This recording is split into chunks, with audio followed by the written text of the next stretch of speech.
Namo Buddhaya anak-anak, bagaimanakah kabar kalian? Semoga kalian selalu dalam keadaan sehat dan juga berbahagia.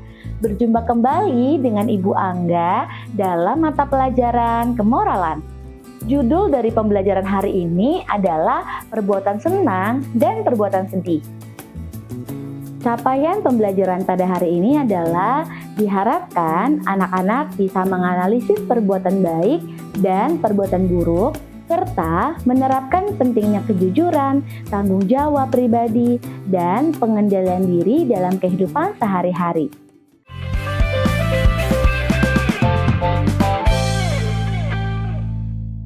Nah, anak-anak, sebelum mulai pembelajaran, kita simak yuk cerita yang akan disampaikan oleh Ibu Angga. Ada sebuah kisah tentang anak perempuan bernama Ani. Ani adalah anak yang sangat ceria dan juga bahagia. Suatu hari, Ani berangkat ke sekolah bersama teman-temannya. Ani penuh dengan kebahagiaan ketika menuju ke sekolah. Sesampainya di sekolah, Ani bermain bersama teman-temannya. Namun, ada satu teman bernama Benny merebut mainan Ani secara paksa. Menurut anak-anak, bagaimana ya perasaan Ani? Apakah Ani bahagia atau sedih ketika mainannya direbut? Tentu saja jawabannya adalah sangat sedih. Kalau kita memiliki sikap yang baik, kita suka menolong orang, maka hati kita akan penuh dengan rasa tenang dan juga kebahagiaan. Namun, kalau kita menyakiti orang, kita marah, kita akan membuat hati kita gelisah dan juga tidak bahagia. Sekarang Ibu Angga akan menjelaskan tentang ciri-ciri dari perbuatan senang. Nah, ketika anak-anak melakukan perbuatan yang tidak menyakiti orang lain, ini termasuk ke dalam perbuatan yang senang. Dan ketika anak-anak membuat teman merasa senang, membuat mereka merasa bahagia, ini juga termasuk ya ke dalam perbuatan senang. Dan ciri yang ketiga adalah ketika kita melakukan perbuatan ini, hati kita menjadi tenang, kita tidak khawatir ataupun marah. Ini adalah ciri-ciri dari perbuatan senang. Anak, ini adalah contoh yang pertama. Kita jujur ketika mengerjakan tugas. Kalau anak-anak mengerjakan tugas, apakah kalian mengerjakan sendiri atau melihat jawaban teman? Coba kalian tulis ya di kolom komentar. Tentu saja sebagai siswa Buddha yang baik, kita mengerjakan tugas dengan kemampuan diri sendiri ya. Anak-anak harus percaya pada kemampuan yang ada di dalam diri kalian. Contoh yang kedua adalah mengakui kesalahan. Anak-anak, setiap manusia ini pernah bersalah. Kalau kita berbuat salah, lebih baik kita mengakui perbuatan kita dan kita tidak boleh berpura-pura tidak mengetahui ya. Karena mengakui kesalahan itu perbuatan yang benar loh. Karena dengan hal ini kita bisa memperbaiki diri kita menjadi lebih baik lagi. Contoh selanjutnya adalah menolong teman. Bayangkan anak-anak, ketika di kelas kita memiliki teman yang sedang bersedih. Apa yang akan kita lakukan? Apakah kita akan menolong dia, menghiburnya, atau justru kita tinggalkan? Nah, sebagai teman yang baik, sebagai siswa Sang Buddha, kita harus menolong teman kita. Kalau kita menolong teman, kita bisa membuat teman menjadi tersenyum dan bahagia kembali. Nah, kalau kita bisa membuat mereka bahagia, hati kita sendiri juga ikut senang kan? Selanjutnya adalah bisa mengendalikan diri saat sedang emosi. Nah, anak-anak, kalau kita sedang marah, kita bisa lakukan cara ini agar lebih baik ya. Anak-anak di rumah, ikuti cara yang Ibu Angga berikan.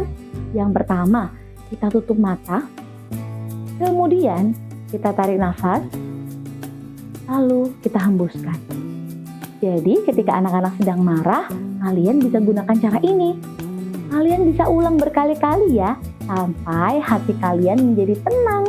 Perbuatan senang ini menciptakan hubungan yang baik loh dengan orang lain. Dalam ajaran Buddha, perbuatan ini dapat membuahkan karma baik dalam hidup kita. Nah anak-anak, yang tadi kita bahas adalah ciri-ciri dan juga contoh dari perbuatan senang. Mudah bukan untuk dilakukan? Sekarang, mari kita membahas tentang perbuatan sedih. Bu Angga memiliki contohnya. Ketika kita harus berbohong supaya kita tidak dimarahi. Menurut kalian, kalau kita berbuat salah, kita harus jujur apa berbohong ya? Anak-anak, berbohong ini membuat hati kita menjadi khawatir dan juga sedih. Dengan mengakui kesalahan, kalian bisa memperbaiki diri supaya jadi lebih baik lagi. Contoh yang kedua adalah melihat jawaban teman ketika sedang ulangan. Wah, ibu nggak yakin anak-anak di sini tidak ada yang pernah melakukannya. Karena ketika kita sedang mengerjakan tugas, kita harus percaya pada kemampuan diri sendiri. Mencontoh itu, perbuatan yang sedih, tidak jujur, dan membuat hati kita menjadi tidak tenang. Contoh selanjutnya adalah menyalahkan teman. Anak-anak, kalau kita berbuat salah, kita harus berani mengakui kesalahan kita sendiri. Kita tidak boleh ya melempar ke teman atau justru menyalahkan teman. Karena hal itu akan membuat mereka merasa sedih dan termasuk ke dalam perbuatan yang tidak baik. Anak-anak, contoh selanjutnya adalah berkata kasar ketika sedang marah. Apakah ini boleh? Anak-anak, kalau kita marah, kita harus bisa belajar sabar dan juga menahan diri. Kalian bisa melakukan cara yang tadi sudah Ibu Angga ajarkan ya. Menarik nafas, menghembuskannya, membuat kalian jadi lebih tenang sehingga kalian tidak akan berkata kasar kepada orang lain. Apakah kalian sudah memahami perbedaan dari perbuatan senang dan perbuatan sedih?